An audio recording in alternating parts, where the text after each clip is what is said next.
Today we're in Bucharest. If you're unfamiliar with it, it's the capital city of the country of Romania. And golly, guys, come on! I'll be the first to admit, we didn't really know much about it. That is, until we got here and did a little bit of digging. Bucharest is definitely a little bit different from all of the other cities that we've been to this year, and we've got some things to show you, so let's go. And no surprise, we're starting things off with coffee at a place called the Coffee Factory. It was consistently highly rated online on all the blogs, and it's right next to the park that we're gonna go explore after this. We also heard that, weirdly enough, the bathroom is a must-see here, so let's go check it out. Alright, I'm in the restroom and maybe this is what they were talking about. I thought it'd be something really unique, and I guess it kind of is, but there's just 2 toilets beside each other. How is the bathroom? It's 2 toilets just side by side. I don't know why. It's different. And that's men and women? Yeah, there's only one bathroom. All right, let's go to the park. Now, normally we would sit in the coffee shop and enjoy the ambiance, but Bucharest has a load of public parks. One of our favorite things we used to do back home before we started this journey was to get coffees to go and enjoy walks through the parks that we had around us. So we figured we'd do that here too, and we're in Chismigiu Gardens in the center of Bucharest. This is the oldest park in central Bucharest, dating back to the 1850s when it was completed. There's an artificial lake in the center of the park, but as you can see, it's closed currently. They're doing some kind of reconstruction. We missed it by like a week and a half. A little northwest of Chismigiu Gardens is Revolution Square. This area has a very complex history and serves as a jumping point for the revolution in 1989. If you're unfamiliar with this little bit of Romanian history, this was a revolution that took place in December 1989 when communism fell in the country, which also led to the eventual breakup of the Soviet Union. Some of the notable buildings around Revolution Square are the former headquarters for the Communist Party, as well as Crețulescu Church, which is right over here.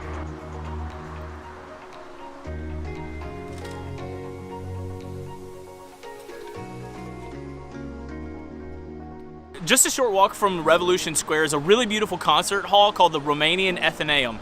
If that's not how you pronounce it, please let me know in the comments what I'm doing wrong, because this word is nuts. It was built in the 1880s in a neoclassical style and was almost entirely built through private funding. It's considered one of the oldest and most important cultural institutions in Bucharest.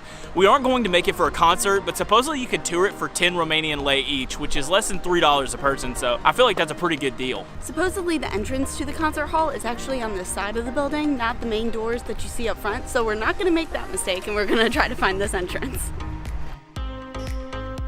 So we weren't able to use the big camera inside, but I was able to use my phone. So we got some pictures of the inside. We also got some video on the inside from my phone. So if you're going there and you've got a camera like we do, you can't bring it in there. And you also can't have flash, but you can use your phone. So we were able to save it that way. Our next place is a 2-mile walk from here, so we are going to call an Uber because the Uber to take us there is $3. And on that note, if you're in Bucharest, you can use the public transit. There's no problem with that. It's very cheap, but also there's Uber here, and it is super cheap. The most we have paid for an Uber was from the airport to our Airbnb when we first got here, and that was $10. Totally worth it. Also, while we're waiting, if you're enjoying the video, go ahead and leave us a quick like, as this helps other people find our channel, which in turn helps us grow, and that's the only way we'll be able to keep doing all these crazy videos of us running around new cities all the time. Also, that was the longest run-on sentence ever, so apologies for that.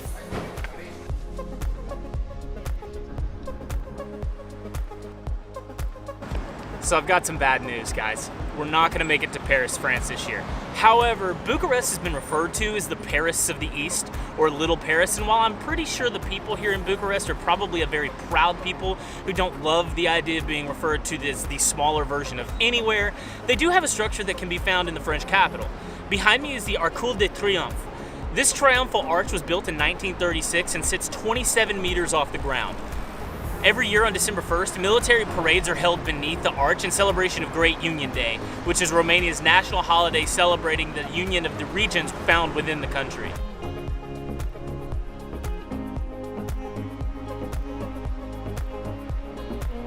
Near the Arc de Triomphe is the most popular park in the city of Bucharest. King Michael I Park is over 187 hectares or 462 acres in size and has a massive artificial body of water in the center called Hostels Lake. Within the park, you'll find Dumitru Guste National Village Museum. This is an open-air museum dedicated to highlighting Romanian village life. It's very similar to the open-air museum we visited in Cardiff, Wales, and we liked that so much that we thought we'd enjoy this as well. You can honestly spend a lot of time in here. It's only 20 Romanian lei to enter, so that's about $4.21 USD per person, which is a pretty good deal. We're leaving the museum and we're headed to lunch because I am hungry.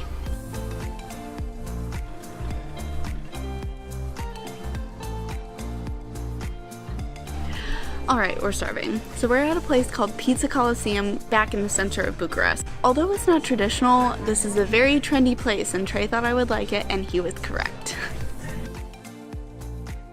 We ordered a salad and we ordered a pizza. Two very contrasting things. She also asked if we wanted any sauce with our pizza, and my first reaction was, oh, do you have any ranch? Forget a lot of times that you're not really gonna find ranch in Europe as much as you will like a spicy ketchup, mayonnaise. I think it's an American thing. If you know, let me know in the comments, but we never find ranch over here, which is just horribly sad. Lunch was fantastic. The pizza and the salad were absolutely body slammed. We don't have any of the aftermath. I didn't film the aftermath because she was very prompt and took our plates after we were done, which is super nice. Now we're gonna go home, we're gonna shower, get more presentable for the rest of the things in this vlog. But you don't have to wait because I have the power of the snap, and the snap transitions us from here to the future. It's crazy, just all this power in the snap of my fingers. Bet you didn't think you'd see my face. All right, well, she sold my snap in, but I'm going to show you our next place. And you know we couldn't film this vlog and not come here. We're at the Palace of Parliament, and you're gonna be hard-pressed to find a building in Europe that's as gargantuan as this one, or really anywhere around the world. It was completed in 1997 after the Communist Party fell in Romania, but they were the ones that began the construction. Today, it's valued at 4 billion euros, making it the most expensive administration building in the world. And it's also the heaviest building in the world.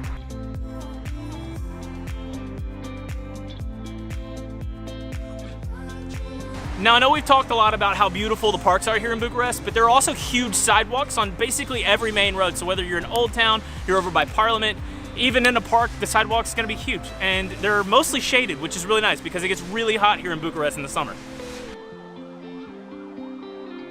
We made it over to Old Town Bucharest, and to be honest with you, we could have filmed an entire vlog just in this area alone. But there's so much more to Bucharest than just Old Town. However, it's a super important area. Back in the 1980s, the Romanian president Nicolae Ceausescu destroyed a fifth of the city in an attempt to redesign the city into a more socialistic look. Thankfully, the Old Town managed to survive these measures, but for decades, the Old Town was more of a slum. It's since had a massive facelift in recent years, but there are still a few buildings awaiting their turn. It's kind of neat to see these contrasts throughout the area.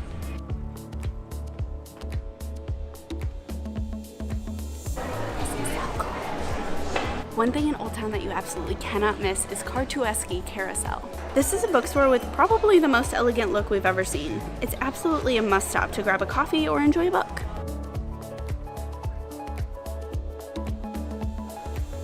Bucharest has this real Gotham City sort of look to it, but not in a terrible way. I just feel like a lot of the buildings probably just need a good pressure washing. Can't imagine what it's like here, like in the winter time where it's really quiet and the restaurants aren't open outside. It's just got that spooky kind of look to it. If you're looking for something in Old Town that's a little hidden and a little tucked away, then you're gonna wanna stop in Villa Cross Passage or Maca Passage. These two passages are very Western European style and aren't necessarily something you'll notice from the outside if you're not looking for it.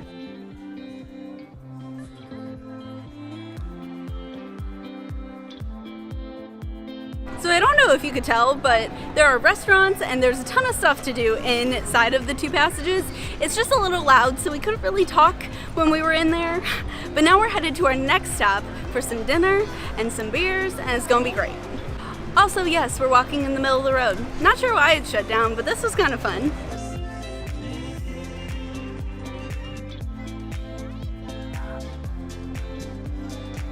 I made the dinner reservation for last night instead of tonight, so while we were gonna try and get Romanian food, it's unfortunately not gonna happen tonight, but we'll just save that for Brasov because we're heading there this week.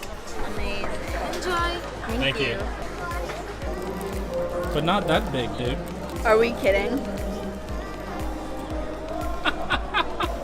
Tonight we're at a place called Romanian Craft Beer Bar, and they have really good beers on tap, including a place called Hop Hooligans. Our bartender in Sofia told us when you get to Bucharest, you gotta go to Hop Hooligans. We're not going to Hop Hooligans, but we're at a place that's really highly rated, and it has Hop Hooligans. One is called Crowd Control New England IPA, and the other is called Sencha,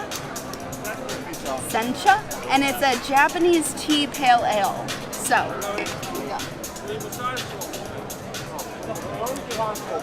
that's actually very nice. It's got like a very florally taste. Not earthy, floral. It tastes like a garden. It tastes like a garden. It's actually really good. All right, New England Pale Ale. It's delicious. Yeah, it's really smooth and really light. Honestly, neither one of us was particularly blown away by Bucharest when we arrived. It took a few days of research and exploring to figure out exactly what to show you guys, and after doing all of that research and exploring, I quickly realized there's a massive amount to do here. The unique thing about Bucharest as opposed to other cities is you have to work for it a little bit. You aren't gonna find flashy lights leading you down cobblestone streets. It's not an ultra touristy destination compared to the likes of Brussels, Liverpool, London. Bucharest feels more reclusive. It sticks to what it is and isn't desperately trying to be something else. What it is a city with a past that it doesn't really shy away from. What you see is what you get, and if you lean into it a little bit, you'll get far more out of this city than you probably thought you would when you arrived.